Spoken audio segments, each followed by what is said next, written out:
A igreja alta, a igreja baixa e a igreja ampla praticam o batismo infantil pelas mesmas razões ou há diferenças na compreensão teológica? Costuma haver diferenças, né? Geralmente a igreja alta e uma parte do pessoal que está no meio, né, ali, tende a concordar com o que o reverendo Surian colocou, né?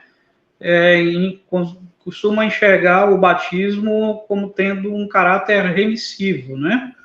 Então, esses teólogos de cunho mais sacramentalista na nossa igreja, eles enfatizam, né, o fato de que o batismo ele tem essa capacidade, né? Deus, através do batismo, expia, né, a culpa pelo pecado original, né?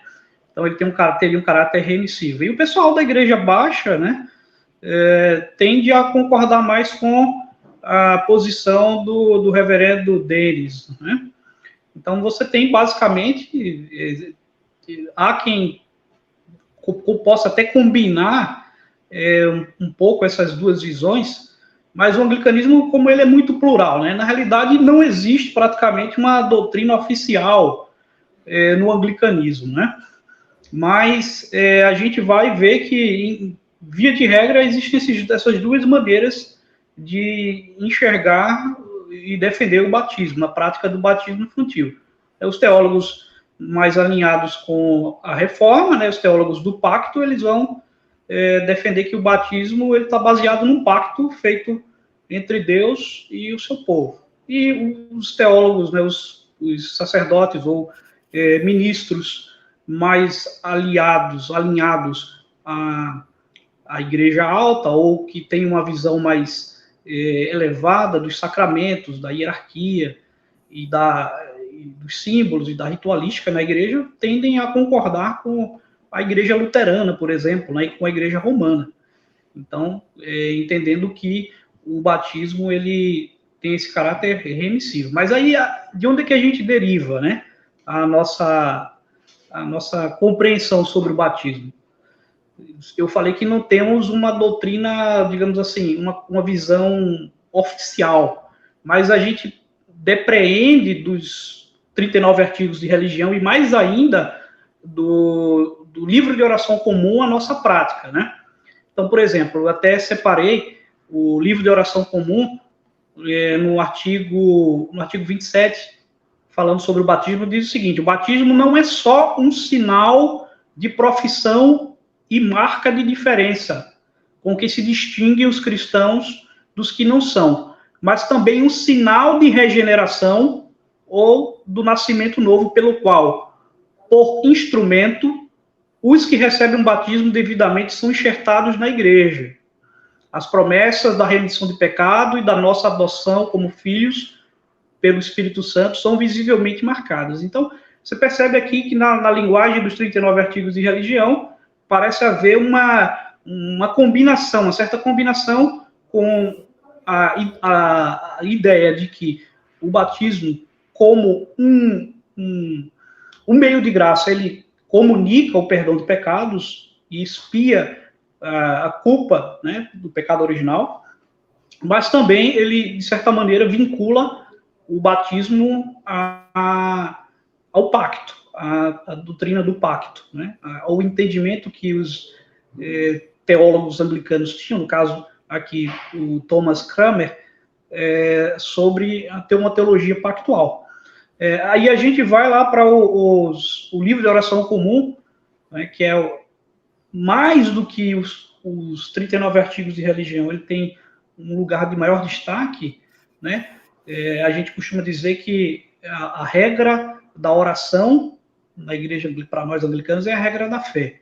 Então, a nossa regra da oração é o livro de oração comum. E, inclusive, do livro de oração comum, a gente deriva muito da nossa espiritualidade, da nossa prática, né? Então, o livro de oração comum, ele vai dizer o seguinte, que no rito do batismo, né, tem uma coleta, tem uma oração no rito do batismo, que diz o seguinte, que a criança que é batizada, ela já está regenerada e introduzida no corpo de Cristo. tá? Então, inclusive, essa coleta ela é encerrada com uma ação de graças por Deus ter regenerado aquela criança. Então, a gente percebe que há uma convergência aqui com os teólogos luteranos e até mesmo, nesse um certo ponto, com os teólogos romanos a respeito disso. Embora a gente não faz questão de, como os teólogos romanos fazem questão de afirmar, né, que a eficácia do sacramento do batismo, ele acontece ex opere operato, ou seja, pela obra se faz se produz efeito, né? Então, aí, neste sentido, para os romanos, o rito, no seu aspecto objetivo, ele produz o efeito que é a expiação do pecado e a regeneração. Os anglicanos, eles não entram nesse mérito, procuram pelo menos acreditar que a eficácia do batismo ele acontece no plano subjetivo. Nós acreditamos, preferimos acreditar de boa fé, né, com boa consciência, que quando uma criança, um infante, ele está sendo batizado, o Espírito Santo está operando nele a regeneração. Sem entrar nos méritos de como isso acontece, se vai ou não acontecer, né? Então, a gente batiza, nós, no caso, eu não necessariamente, porque eu não sou ministro ordenado, embora, como colocou o reverendo Surian, numa situação de emergência, o tempo está lá, preparado para batizar, mas, assim, nós somos chamados para fazer isso, para cumprir o mandato do Senhor de batizar toda criatura. E acreditar que, quando realizamos o rito do batismo, Deus vai cumprir a sua promessa. E ali, como o batismo para nós é um meio de graça, ali acreditamos que o Espírito Santo vai estar operando a regeneração e a remissão de pecados.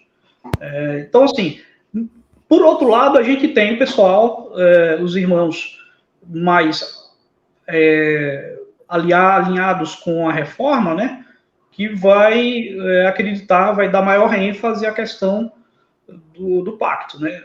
O catecismo da Igreja Anglicana da América do Norte, por exemplo, a ACNA, uma das perguntas deles nesse catecismo é assim: por que é apropriado batizar crianças?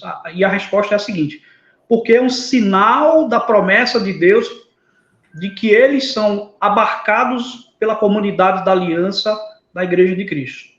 Aqueles que na fé e arrependimento apresentam crianças, prometem criá-los no conhecimento e no temor do Senhor, com a expectativa de que eles vão um dia professar a fé cristã quando atingirem a plenitude da vida. Então, assim, vejam que entre os anglicanos não existe uma posição única, né, a respeito. Então, você vai ver, como eu disse antes, uma parte dos anglicanos acreditam que o batismo, ele, como é um sacramento, ele realiza, opera, de fato, a regeneração.